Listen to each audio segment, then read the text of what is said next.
Boldly go where no man has gone before. Boldly taking talk radio where it has never gone before. New vistas, new voices, new views, new visions, new victories. We're KBLA Talk 1580, and we're taking public media black. Convict. Akon and Young Jeezy. Trying to take it easy. Only way to go. You already know what it is. And so. Let's get it. But if you're looking for me, I'll be on the block. I'm a thing cop, possibly sitting on a drop now. Because I'm a rider. Yeah. Soul survivor. Yeah. Everybody know the game. Welcome back, VIPs. You are checking out Hour 2 of RSVP with Jill Munroe right here live from Lamert Park on KBLA Talk 1580. I hope you enjoyed Hour 1 with Marcus Malone. I hope you got an education along with your entertainment. That's what we aim to do here. So now we got to run through these trending topics because, you know, a lot is going on. A lot is still happening. And naturally, because you're VIP and you have all access, I have to keep you connected. So I don't know if you saw this story, but multiple officials are talking about there was a bag of cocaine found in the White House.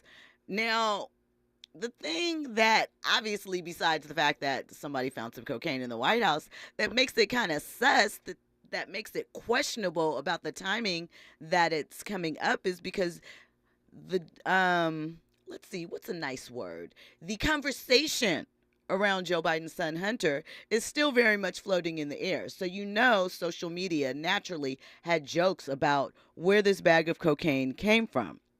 Well, there's an inquiry happening, and now they are saying that the bag of powder that was discovered wasn't actually found where they originally said it was, not in the West Wing that was previously reported. It was actually in a cubby near the White House's West Executive entrance. This is a public entrance. It's used by lots of people in high traffic area.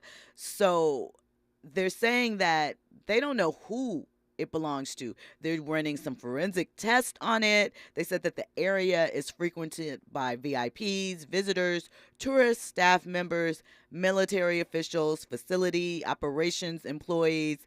They said that what I wanted to be very clear is that this is a heavily trafficked area that is heavily traveled, and to be even more accurate, an area on the campus of the White House that visitors can come and go to visit the West Wing. So basically, get off the thought train that you were on. It doesn't belong to any of the officials. It could just be from the public. So my good question of the night is, do you believe that it's just a random occurrence? Do you think someone tried to purposely set it there to start some drama?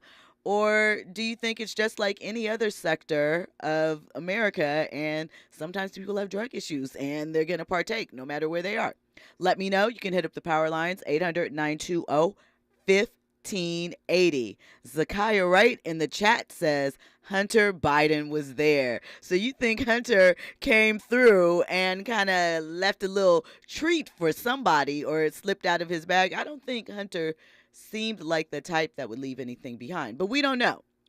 And we probably never will know, but that's what is happening in the White House. So from the White House and the white to the white party, as we mentioned on July 3rd, Michael Rubin had his white party in the Hamptons. We know it was very heavily populated with celebrities, including Tom Brady and Kim Kardashian.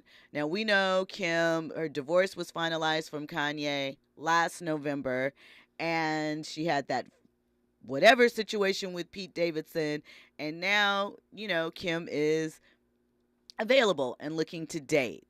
So the word is allegedly that there were sparks flying between the two over the weekend at this party, and they were super, super flirty. But someone is also claiming, another insider, that Kim isn't exactly Tom Brady's type. And even though he hasn't publicly addressed reports about it, they're really just friends. And, she talks to him about business advice. We'll see. We'll see what happens. Tom looked a little deer in headlights at the party, too. I know he hits up different scenes, but seems like, I don't know, maybe the single life isn't for him. We don't know. We'll have to see. We'll have to see which way Kim is going to go with her dating choices now. I think she has left the Brown boys behind. I think it's over for y'all. I think that she is on a new wave, and teardrop, teardrop, teardrop for you guys. You'll have to find another aspirational girl. Not like that. I like Kim Kardashian. I'm just saying. That's what's happening out there. So anyway, moving on. We talked a bit about the challengers to Twitter. We know Twitter is going down in flames. Elon Musk either doesn't know what he's doing or is making some very poor decisions as far as the app is concerned. We know it's hemorrhaging money, and we also know that people are leaving in droves because he keeps trying to set up these different scenarios and situations to force people to pay for Twitter Blue, and they're not. So over the weekend, well, actually, just 2 days ago, Meta officially launched their challenger to Twitter, which is Threads. So apparently, Twitter's lawyers are not having it.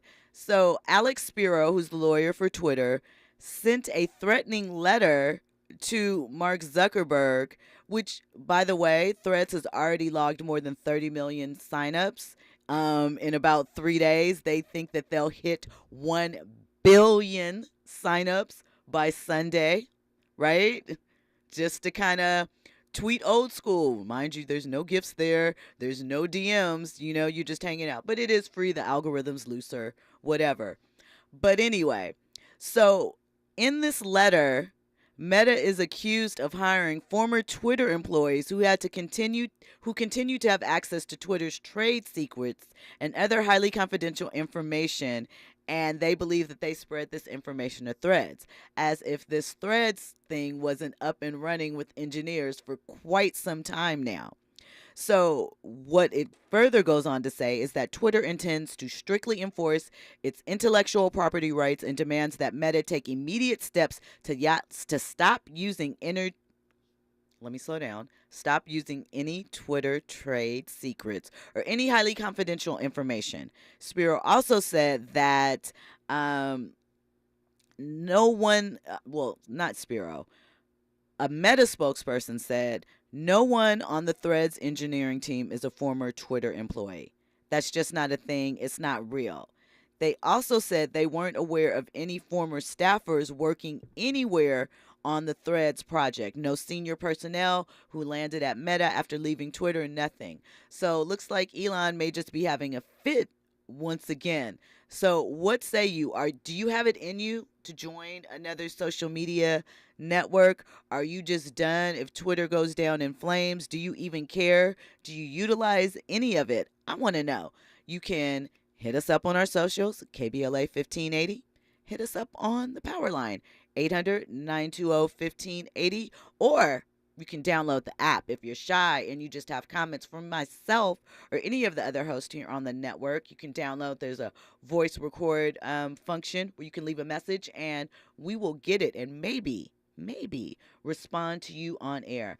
Well, coming up, we have more trending topics and hot news. We're going to talk a little bit about what happened with Keke Palmer and where we're at now after all the drama that happened yesterday. We are going to discuss the top 25 cities for African Americans in the United States. We're going to talk about the best cities to move to launch a career and make the most money. All of that and more on RSVP with Jill Munroe on KBLA Talk 1580. RSVP with Jill Munroe is your go-to show for staying in the know. More engaging conversation when we come forward on KBLA Talk 1580.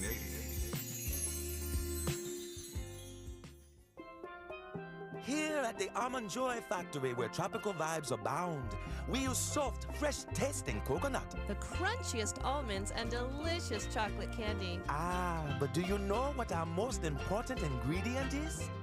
Sometimes you feel like a nut. Sometimes you don't. Almond Joy's got nuts and something even way better than that. Yes, Almond Joy is made with almonds and joy.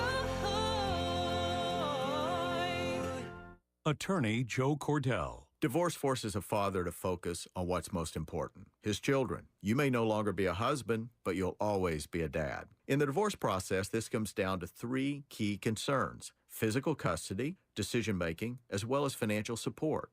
Each of these is important, and it's important that you choose a lawyer that cares as much about these issues as you do. 1455 Frazee Road, Suite 1050, San Diego, California, 92108. CordellCordell.com. I'm Kareem Abdul-Jabbar. I learned about atrial fibrillation the hard way. My symptoms would come and go: shortness of breath, fatigue. I kept going. Then I got so lightheaded, I couldn't. My doctor said I have AFib, so I'm about 5 times more likely to have a stroke. Other symptoms: irregular heartbeat, heart racing, chest pain can come and go, but the risk of stroke stays. If you have symptoms, tell a doctor. Visit notimetowait.com. Sponsored by Bristol-Myers Squibb and Pfizer. I have diabetes. I'm at risk for pneumococcal pneumonia. I have asthma. I'm at risk too. If you're 19 or older with chronic conditions like asthma, diabetes, COPD, or heart disease, or are 65 or older, you are at increased risk for pneumococcal pneumonia. Ask your doctor or pharmacist about Prevnar 20, pneumococcal 20-valent conjugate vaccine, a vaccine that can help protect you against pneumococcal pneumonia in just 1 dose. Even if you've already been vaccinated with other pneumonia vaccines, Prevnar 20 may help provide added protection. Prevnar 20 is approved for adults to help prevent infections from 20 strains of the bacteria that cause pneumococcal pneumonia. Continued approval may depend on a supportive study. Don't get Prevnar 20 if you've had a severe allergic reaction to the vaccine or its ingredients. Adults with weakened immune systems may have a lower response to the vaccine. Side effects include pain and swelling at the injection site, fatigue, headache, muscle, and joint pain. For full prescribing information, please call 1-855-213-2138 or visit Prevnar20.com. Some people won't give you the real talk on drugs, but it's time we know the facts. Fentanyl is killing people. It's a powerful opioid, often made illegally and commonly mixed with illicit drugs. It can even be pressed into counterfeit pills that resemble prescription medications. Just 2 milligrams, about the size of a few grains of sand, can potentially be lethal. This isn't an ad to scare you, but it is an ad to make you think twice. Get the facts. Go to realdealonfentanyl.com. This message is brought to you by the Ad Council.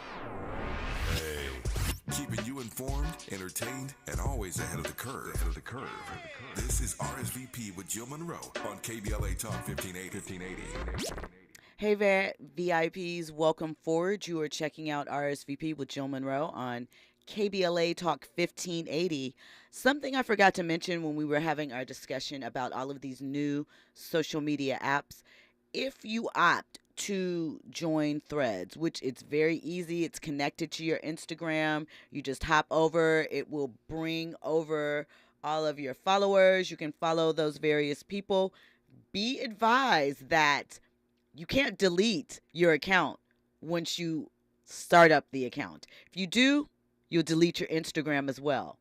Also be advised about the privacy policy. There is a reason why the Threads hasn't launched in the UK yet.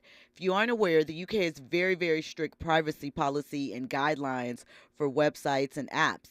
And one of the things with Threads is that they have access to a lot of information that is on your phone. We know that Meta as a company made a great deal of money selling all of our data to these advertisers before, and what they want access to as far as Threads is your financial information, your health information, and all of your browsing information to sell you some things. And you know, you gotta question if it's worth it. So just know when you do that, you're giving up all of that information. So just, you know, think about it a little bit.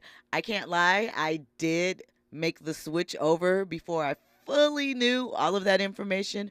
I don't know if it necessarily would have made a difference because this is social media and it's required at times. However, it does change the way that I utilize stuff. And, you know, opting for 2 phones, even though it doesn't make sense, seems to make sense so you can keep your stuff separate. So anyway, I just wanted to put that out there really quickly, but back to these topics.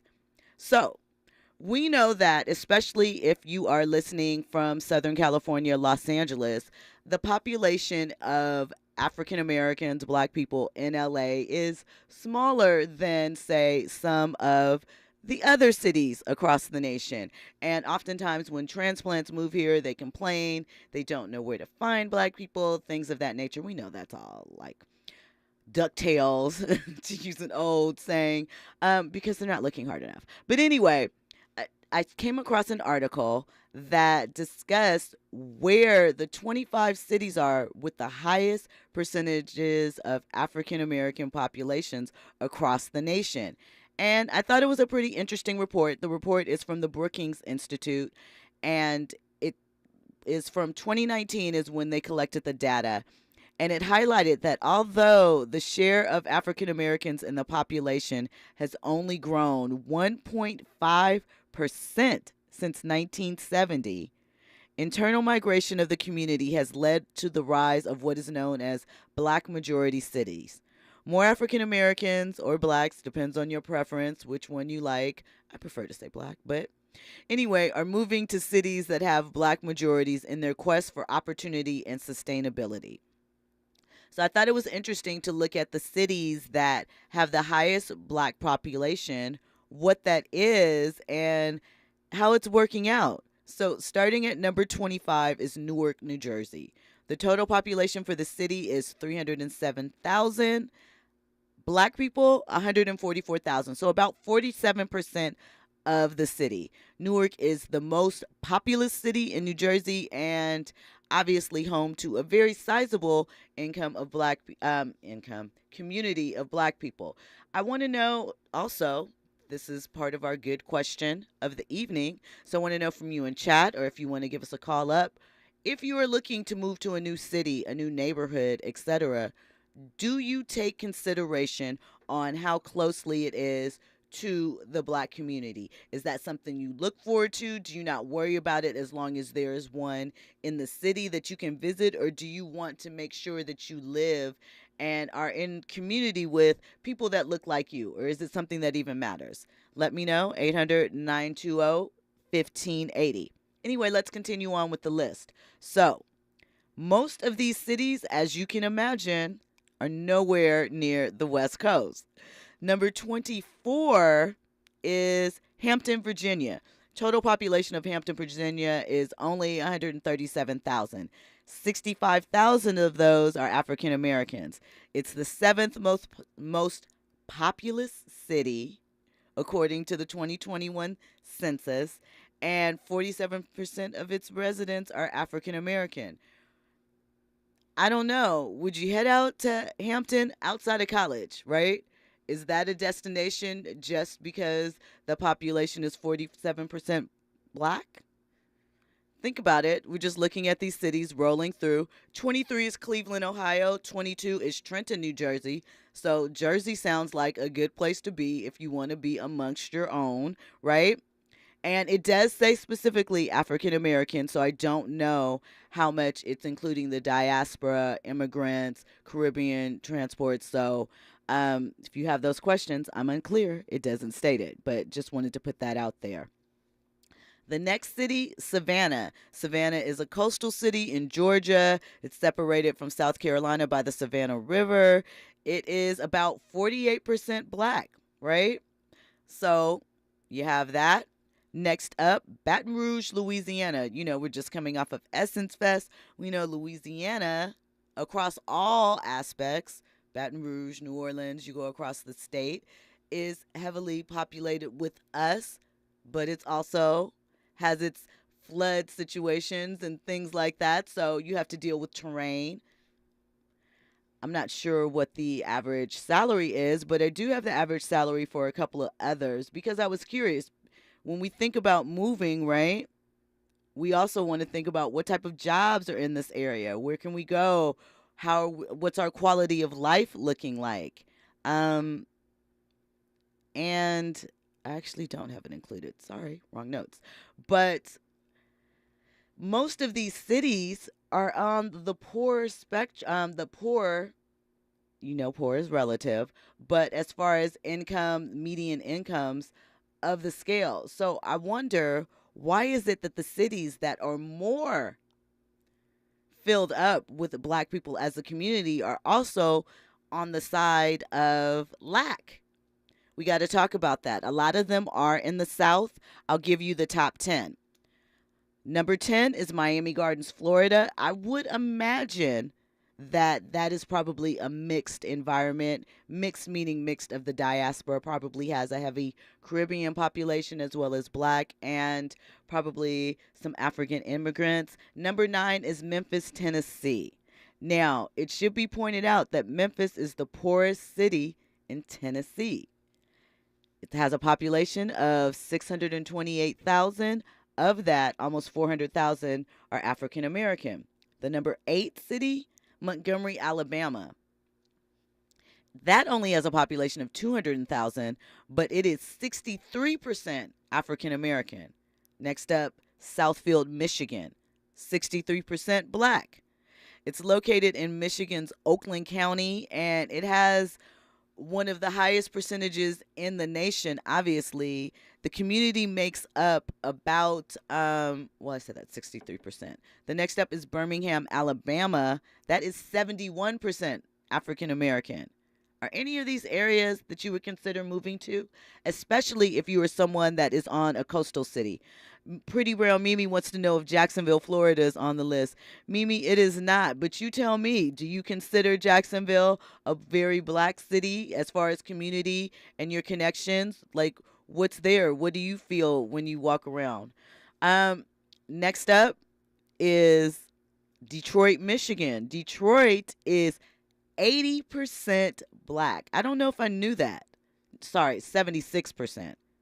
I was looking at the next one. Lauderhill, Florida. How close is that to you, Mimi? That's almost 80% black. Detroit, it's interesting to me that it still has such a heavily black population, especially when you consider things like the changeover from the automotive industry and those sort of manufacturing jobs.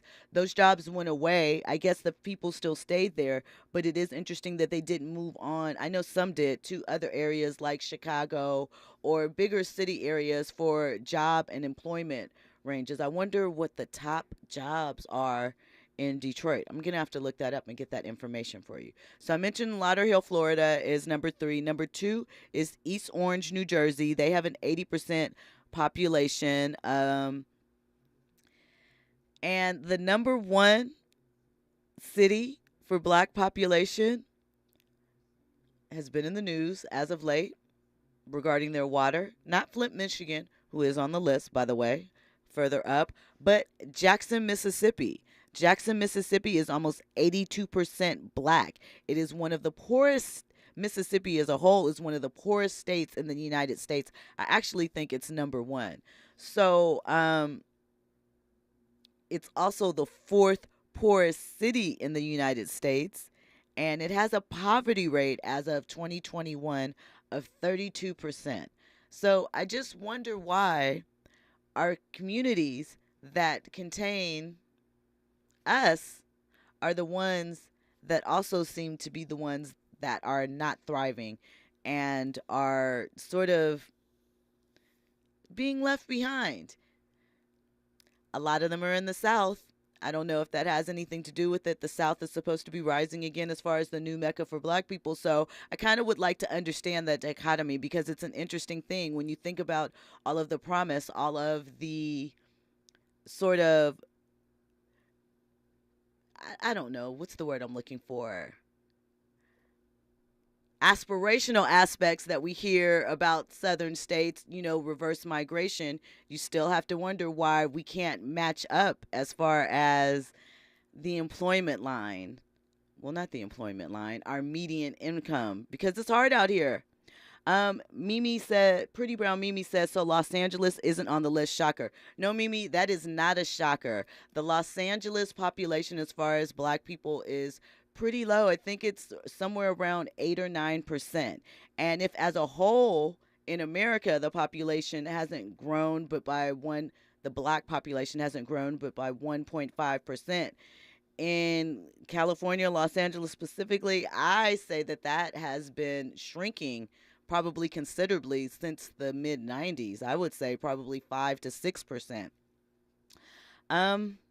You know, that's just some of the things. So anyway, I just thought that that was an interesting cultural point to check out. Let me know if your city was on the list, if you have thoughts about this list, if you can come up with an idea as to why the cities where we are the most dominant. I mean, we know systematic racism, but if you have any ideas about why those specific cities are doing so badly compared with others, I would love to hear them. So moving on to our next topic, it's about the 10 best U.S. cities for earning potential. I did mention the top 3 are West Coast, and there are at least 4 cities on the list that cover the Western Hemisphere. So starting off, you know, we saw a lot of movement with the pandemic. We saw people moving around, changing places. We saw the rise of remote work, and we also saw employers figuring out that, hey, that rent still has to be paid, so they want you guys back in the offices. But with that having been said, a lot of people have been moving around, so that has changed the income outlook.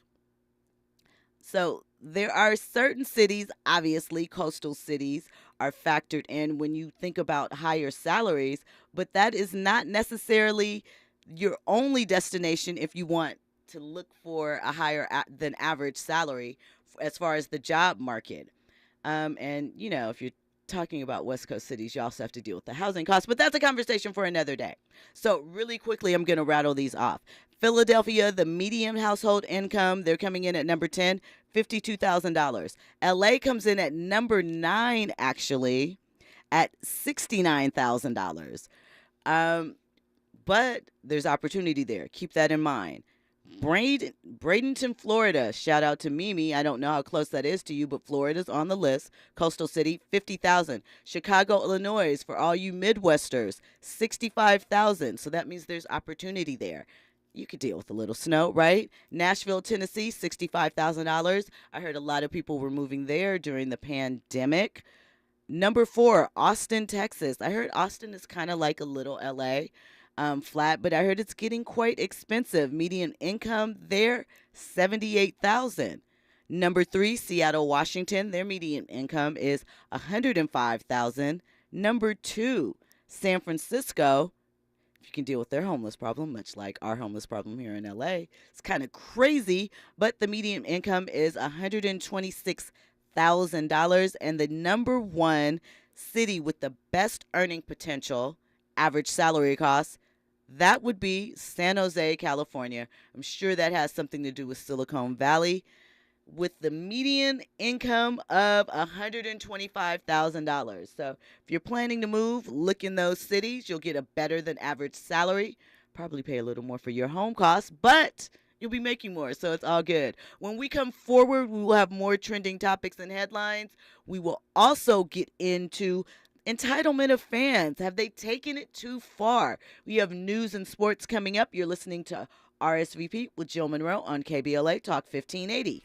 Make it to the top for your skip now. If you a rider, Yeah. oh, yes, a soul survivor. Another day, another dollar. Same block, same product, same green. I guess we got the same dreams. Or is it the same nightmares? We let the doves do it for us. We don't cry tears. Trending topics and the hottest happenings. You're listening to RSVP with Jill Munroe on KBLA Talk 1580.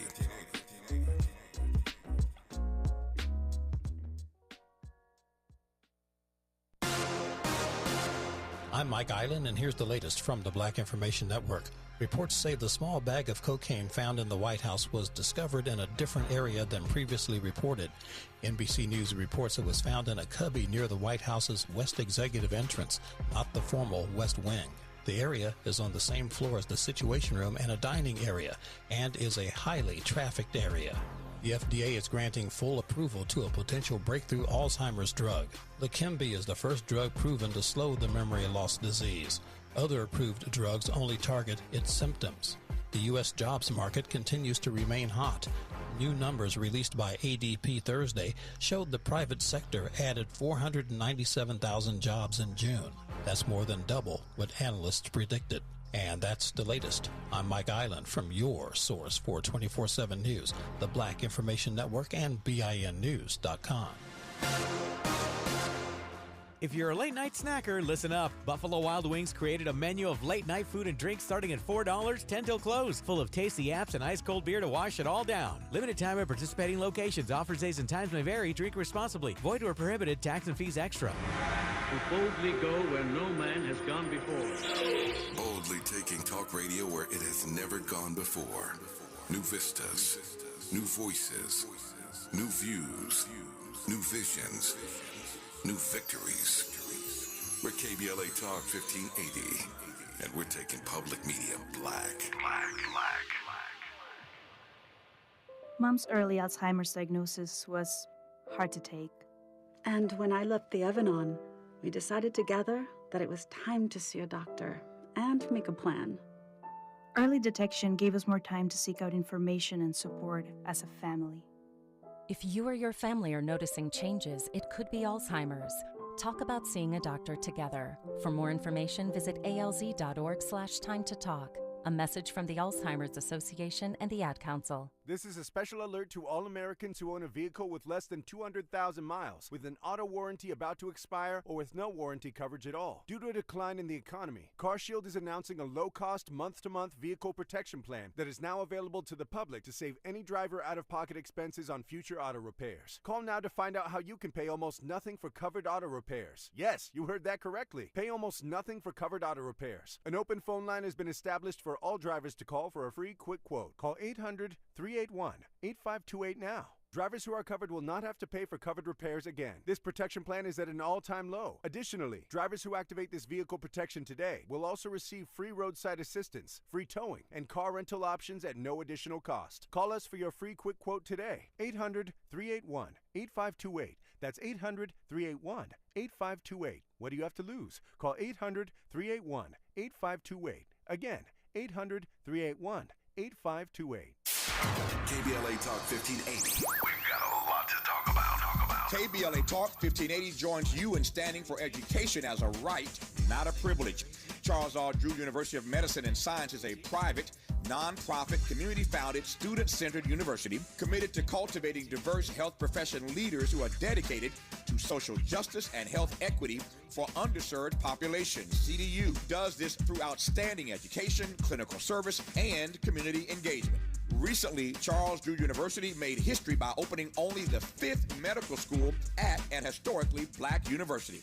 Congratulations, South LA, and congratulations to the dean of the medical school, Dr. Deborah Protho-Stith. CDU is now training doctors and providing $90 million in annual economic benefit to Watts and surrounding neighborhoods. To apply for medical school, get more information, or sign your child up for the Junior Doctors Saturday School program, visit cdrewu.edu.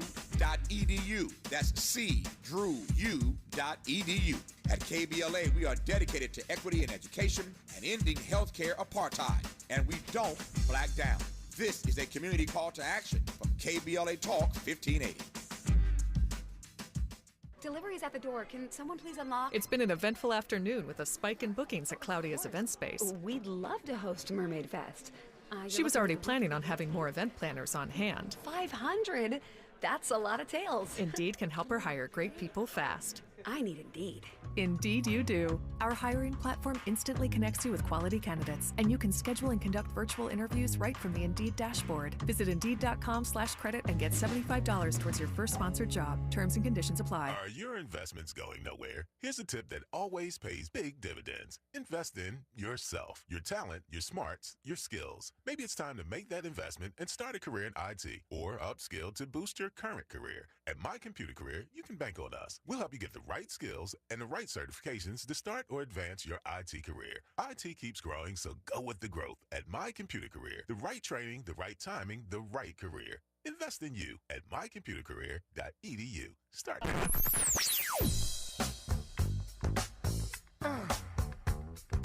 This is KBLA Talk 1580. Talk radio. That's music to your ears. unapologetically progressive. KBLA Talk 1580. Curating the most compelling stories and delivering them straight to your ears. You're listening to RSVP with Jill Munroe on KBLA Talk 1580. Chaka Chaka Chaka Chaka Khan, Chaka Khan, Chaka Khan, Chaka Khan, Chaka Khan. Let me rock it, Chaka Khan. Let me rock it, that's all I wanna do. Chaka Khan, let me rock it, Chaka Khan. Let me rock it, got a feel for you. Chaka Khan, what you tell me what you wanna do? Do you feel for me the way I feel for you? Chaka Khan, let me tell you what I wanna do. I wanna love you, wanna hug you, wanna squeeze you too. Let me take you on to the city with one Chaka. Cause you know that I'm the one to keep you warm, Chaka. I make you want just a physical dream. On me, rock, Chaka, baby, make me wanna scream. Let me rock it, rock it. Shout out to Shaka Khan. Shout out to Chris the Glove Taylor. Shout out to Shaka's daughter, Malini. That was my friend growing up. So shout out to everybody affiliated with this song because this was a bop back in the day. This was one of the first videos songs, singles. I think actually Trent the artist and I were talking about this the other night, or somebody and I were. I Feel For You was one of the first songs to have a singer, have a hip-hop artist on the hook. Or is that the hook? No. That's the intro. Okay, well, you know what I mean. Same thing. I had a small blip. And to feature a rap throughout, little remix joint.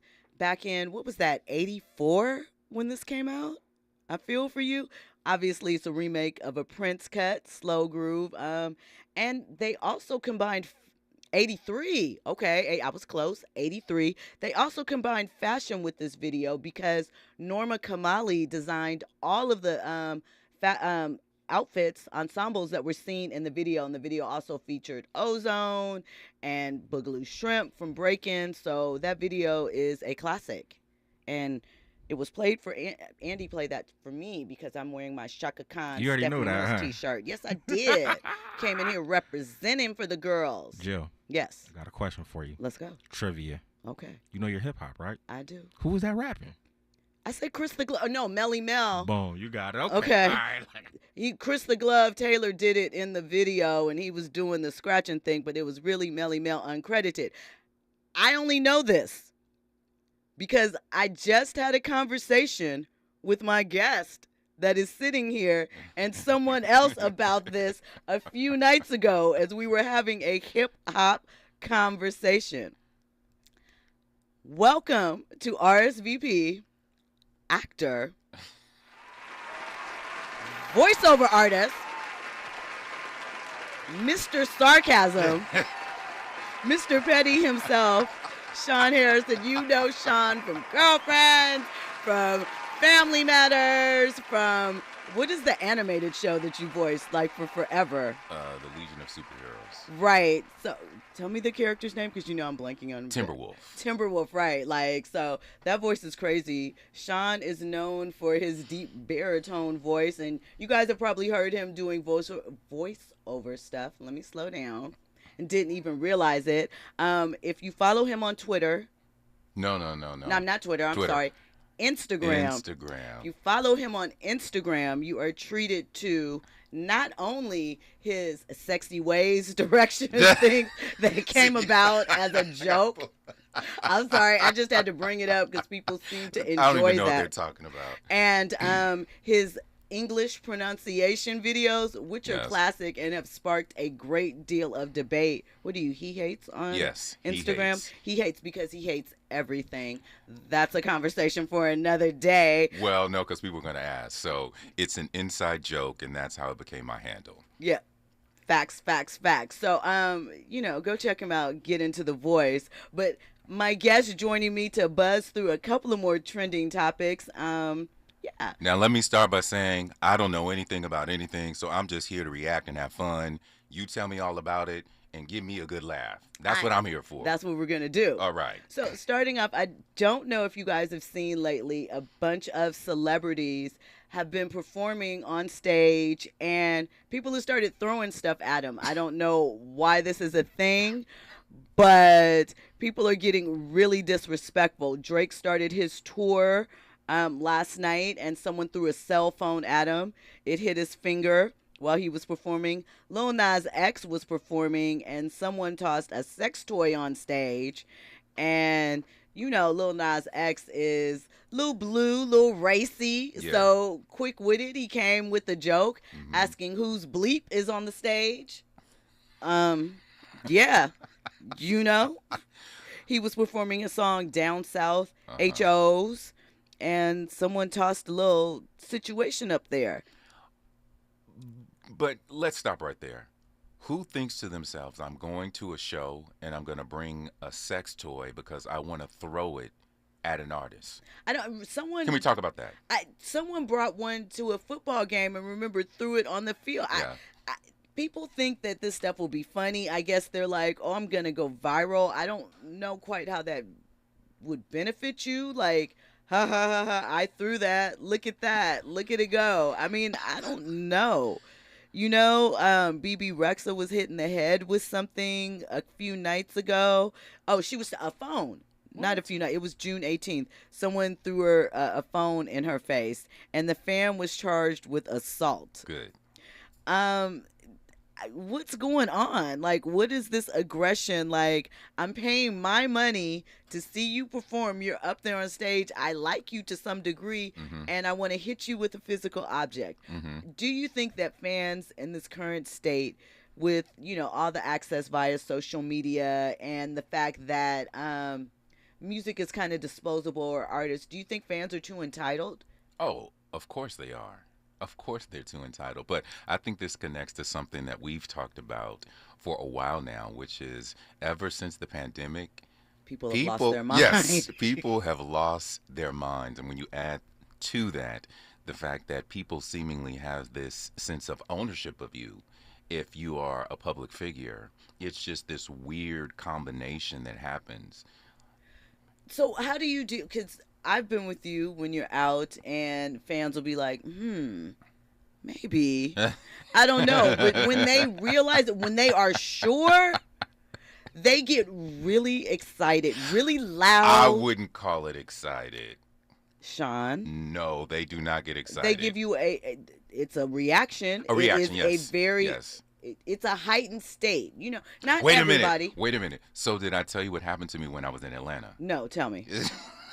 I know it's going to be a story. Tell me. Okay. So I was in Atlanta, and one of my favorite places to go is Trader Joe's. So I'm in Trader Joe's, and I'm with a buddy. And you know how you can kind of tell when someone might be, like, in your area, your peripheral, a little too long. So there was this guy who was in my peripheral just a little too long. So I said, you know, this was kind of odd. So anyway, I'm talking to my buddy. He's trying to get something. And the next thing I know, I hear this guy say, Waldo.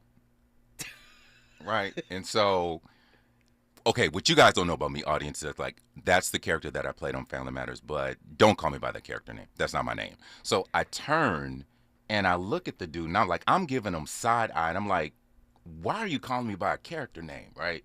So the dude then rushes over to me with this great energy, and he has this phone, right? And he goes, see, right here on this page, and it says Waldo, but it also says Sean. And so, you know, Waldo, Sean, right? So I was like, my name is Sean. He was like, yeah, it says right here, but you're Waldo, right? I was like, my name is Sean. Okay, I just wanted to be sure. So when I have stuff like that happen, it kind of throws me off because I'm always wondering, can people tell the difference? Do they understand the difference between you being a character and you being a real person? I rarely have those type of situations happen to me. So when you say, oh, people get excitable or something like that, I don't think that happens often. That's like very rare that something like that will happen. When we come forward, we're going to get more into the celebrity experience of fans approaching you. We're going to talk right and wrong way. All that and more. You're listening to RSVP with Jill Munroe on KBLA Talk 1580. Infusing a sense of fun and entertainment in every episode. You're listening to RSVP with Jill Munroe on KBLA Talk 1580. More when we come forward. You're listening to K-Trip, where we play all the best classic water-wasting hits like watering your lawn during the hottest time of the day and leaky faucets. They're tunes from another time because now that we face a hotter, drier future, every drop counts. Despite an extremely wet winter, keep using less water, fixing leaks, and reusing indoor water for your garden. Visit SaveOurWater.com for more ways to conserve. Up next, brushing your teeth with the water on. K-Drip. Have you heard about Lendistry? Lendistry is a national black-led small business lender that is headquartered right here in LA. Once you've started your business, Lendistry provides flexible financing options starting at $50,000 to help you access the affordable capital needed to grow. Whether financing is needed to increase working capital, acquire a business, purchase inventory and equipment, or refinance debt, Lendistry has a solution for you.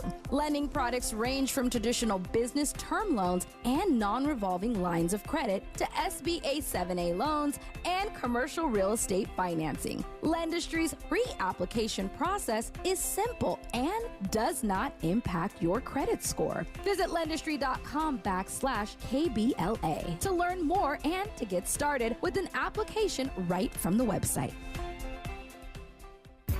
JP Morgan Chase is building on the investments in California and around the country to help close the racial wealth gap and build a more equitable future. As part of JP Morgan Chase commitment, they are taking action to help improve financial wealth and access to banking in the Black community, helping more people open low-cost checking and savings accounts, hosting community seminars with supporting Black-led institutions by building awareness about financial investments, hiring community managers, and opening community center branches like Crenshaw, Inglewood, and downtown LA. Visit today, jpmorganchase.com/racial equity. Again, jpmorganchase.com/racial equity. Get the tools to help reach your financial goals. Visit today, jpmorganchase.com/racial equity. Again, jpmorganchase.com/racial equity.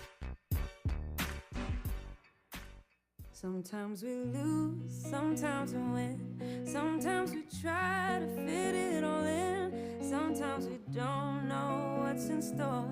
Sometimes we find what we're looking for. Sometimes we're rolling easy and free. Sometimes 1 and 1 makes 3. So much to love along this ride. That's why Nationwide is on your side. Nationwide Mutual Insurance Company and Affiliates, Columbus, Ohio. Now back to more captivating conversation on RSVP with Jill Munroe. Hey, it's Jill Munroe. Thank you, VIPs, for checking us out. We are here with actor Sean Harrison, and we were talking about how fans seem a little more entitled in 2023. And Sean has some we both have some theories as to why we think that happens. But Sean, you were sharing some things while we were on break. I asked you if you could hold. You did, and you know how that is. It's gone now. It's gone now. But so basically, you were saying a little bit we were talking about the entitlement. Yeah. And how I mentioned that fandom now is so much more disposable. I think because of the ease that it takes for us to get our music, in theory, our videos, these kids don't have to sit by the radio to wait for their favorite song to come on. Right. You would be sitting there for hours sometimes just to hear that song one time, and then you record it and you got the DJ drop in the background, all of that stuff, and we loved every minute of it. So I just feel like, even though people take standum at this point as a personality trait, because I think like the Beehive, whatever Nicki Minaj, the Barbs, back in the day, Rihanna's Navy, I don't know about the other ones, but I'm sure they're out there. They very much organize and come together, but their personality trait all seems to surround being a fan of this individual. And obviously, we grew up in the Michael Jackson era. Yeah. We grew up, seeing fandom on people were fainting and crying and passing out. But I don't feel like they argued or got at people the way that these people do. Like, the doxing, the intimidation. Obviously, the tools weren't there, but do you think it's just because, even though as attached as people are to these artists, they also have it's a different type of love because it's so freely accessible and so easy to move along and find a replacement. I don't know what it is, but it's the odd thing about it is their fandom is an extension of their personality now, and I don't believe that was the case when we were growing up. So you see these people and they have to protect these artists at all cost.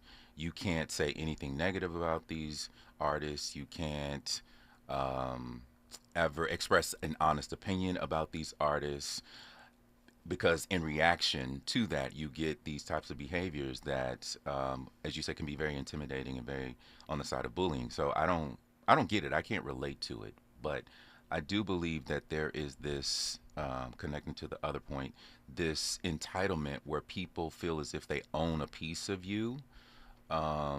Nowadays, when it comes to creative stuff, more so than back in the day. And I think it's because of how close you can come to touching people that may be a piece of it. One of our conversations that we had off air is how you didn't know as much about someone in entertainment as much as you do now. I mean, you think about it. You see the inside of people's homes. Yeah. You know what they have for breakfast. You know what their pets' names are, their staff, if they have them, what color their bedroom is. I mean, really, it's a lot of information. So in some regard, I mean, you can help. But can you blame some of these people for maybe feeling like they have a deeper relationship? I mean, because here's the thing. As much as I loved my favorite groups back in the day and felt I knew everything about them, I still recognize that I didn't know them. And that seems to be missing now. And is it because, I mean, realistically, you've been on probably social media for the last 10 or 12 years, right? Yeah. There are probably people that you have followed during that time frame, maybe, you know, interacted with slightly, not much, don't really, but feel that you know a certain aspect or part of them through this connection. So it kind of makes sense that these fans who spend every waking hour trying to learn everything about them and now can go and, oh, she tweets with girl A and guy 2B. Yeah. So those are their friends. So let me go follow them and see what they like and what they do. Isn't it kind of in some way natural to think that they have a deeper connection with these individuals? Me answering that, I'm going to say it's a no, but I can see how that could be something that they could talk themselves into believing. But I would hope that common sense would kick in from time to time and people would recognize that you don't really know someone until you know someone, and that seems to be lost in this new era that we find ourselves in. And I don't know if that's good or bad. I just know that that's just where we are. Well, kind of along those lines, different, but, you know, related. Follow me. You're going to see. Okay. So last night there was a lot of conversation regarding Keke Palmer, as she went and saw Usher in Las Vegas, and she wore a sheer dress, and her boyfriend, baby daddy, had some objections to the outfit because he felt that she is a mother now and she should be dressing differently, even though he has taken pictures of her topless or in, you know, various degrees of being undressed online. You know, some felt he might have been intimidated by Usher because, you know, Usher will serenade the special celebrity ladies in the house or whatever. Keke's been giving body and fantabulous. You know, he is not the breadwinner in the situation. There's been a lot going on. He deleted his Twitter and his social media because he got attacked, but now he's doubling down and he's back. And he's like, you thought you had one right there. Kind of along the lines of, you don't really know these people, right? I think it's a given. We all kind of agree that he probably should have texted her that, you know, not put it out on social media. But now that he has, what is the point in doubling down on this and coming back? Why not just let it fade? His old tweets got exposed that sound a little misogynistic, a little kind of, pro-police, and he talked about Alton Sterling, I believe it was, and why didn't he just comply? He did. I'm just telling you what the man said. And, some things like that. So what do you think it is about the connection to social media and being able to share that information that sometimes has people like wanting to double down and come back, even when they know it's not for their own benefit? Darn, I wish I knew something about this cat, because that to me feels like it's an ego thing or a man thing. Because my first thought was what has she come out to say in regards to this? Because she put up more pictures and was like, I wish I had taken more pictures. I don't know. I think that they unfollowed each other. There's trouble in the home. See, that's when you know you got to back away from a situation, because no matter whose side you take, you're never going to be happy with whatever this end result is, because they're probably going to stay together, and then you're going to feel like a fool. Right, afterwards. because you got all upset and riled up and took a side and took a position, and they back at the house chilling, relaxing. That's why I used to always kind of like stay out of my friends' beefs with their guys. Like, what do you think I should do? What do you think you should do? That's always the best one. Throw it back at them. Man. Well, what would you do? What would I do? I would do a lot of things differently. We probably aren't going to line up, and you probably really don't want to know what I would do. What would you do if you were telling me and I was you? Try that. Yeah. Anyway, so we have been seeing, though, we talked about this briefly last night, but I want to know from a man's perspective, there's been a lot of conversations about women, Janelle Monáe has been exposing the breast as of lately. India.Arie was upset about Megan Thee Stallion and Janelle twerking. There's been, the conversation about what we are doing as far as black women. If you look at most of our hip hop artists, the conversation is sexual, transactional, and, cootie cat rap and all of that, right? So what are your thoughts as a man seeing this? Does it bother you? Do you think that, like, much like with the male rappers of our other time period who talked a lot of murder, sex, kill, drugs, and violence, is it just part of the game and people take it a tad too seriously? Or do you really think that it's dragging us down as a race? Ooh. I think two things can be true. I believe that it is just something that's a part of the culture at the time, at this particular time. But I do think, and people take it a little too seriously, like people who relate to that, or they want that to be, to define who they are. I think that they take it way too seriously. But I do think that as a whole, sometimes we have to consider not just those of us who understand what's going on inside of the culture, but those who are looking at the culture from the outside. And what does that look like to the public at large? That doesn't do anything to help art, because as an artist, you want to have the freedom to do whatever you want.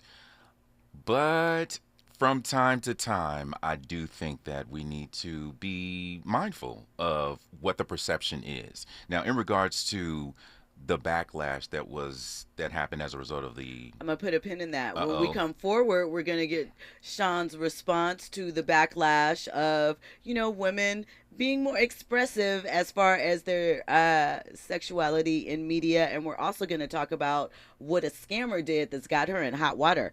All that and more. You're checking out RSVP with Jill Munroe on KBLA Talk 1580.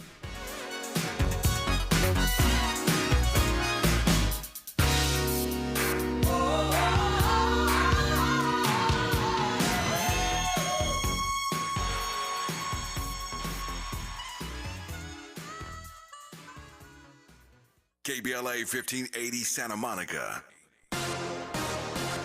I'm Mike Island, and here's the latest from the Black Information Network. Reports say the small bag of cocaine found in the White House was discovered in a different area than previously reported. NBC News reports it was found in a cubby near the White House's West Executive entrance, not the formal West